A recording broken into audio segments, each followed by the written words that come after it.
Hi, everyone. I'm Naomi Ruckham. We are following breaking news. Former Secretary of State Henry Kissinger has died at the age of 100. The German-born American statesman became a household name in the 1970s as he worked to end the Vietnam War and the Cold War. He worked under both Presidents Richard Nixon and Gerald Ford. Skyler Henry looks back on his life. Henry Kissinger rose to the heights of American government and helped steer U.S. foreign policy through a turbulent era. He served as National Security Advisor, Secretary of State for 2 presidents, and won the Nobel Peace Prize. Kissinger was born Heinz Alfred Kissinger in Fürth, Germany in 1923. As a teenager, he moved to the U.S. with his family to flee the Nazis. He later returned to Germany as a U.S. soldier.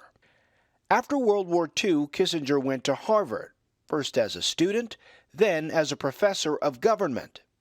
In 1968, President Nixon tapped him to be his national security advisor.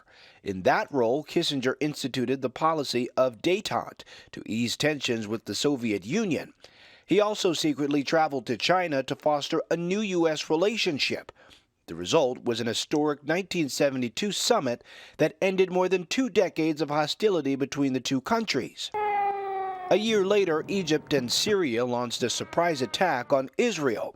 Now Secretary of State, Kissinger continued his diplomatic travels, which became known as shuttle diplomacy.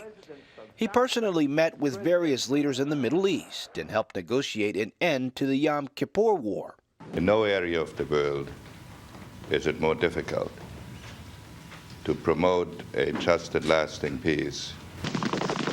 But the most pressing U.S. foreign policy issue was Vietnam.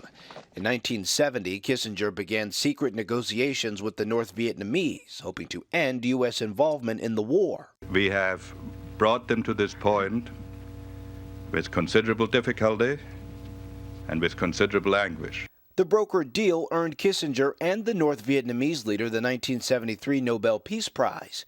But the anticipated ceasefire didn't stick, and in a conversation with Nixon, captured on tape, Kissinger made a blunt proposal to get North Vietnam back to the bargaining table. I would then recommend that we start farming the retreated out of them within 48 hours. Kissinger remained a powerful voice in the White House even after Nixon resigned during the Watergate scandal. As Secretary of State under President Gerald Ford, Kissinger saw Saigon fall in 1975, which effectively ended the war in Vietnam. Near Athens, Georgia. Kissinger also enjoyed his role as a celebrity. He was often seen on the town, socializing with celebrities like Lauren Bacall and Elizabeth Taylor. One of his most famous quotes, "Power is the ultimate aphrodisiac." Even into his 90s, Kissinger advised the Obama administration and offered commentary on international affairs. His intellect and experience sought after until his death. Skyler Henry, CBS News, Washington. Thank you. We'll have more on this story during our 7 a.m. hour.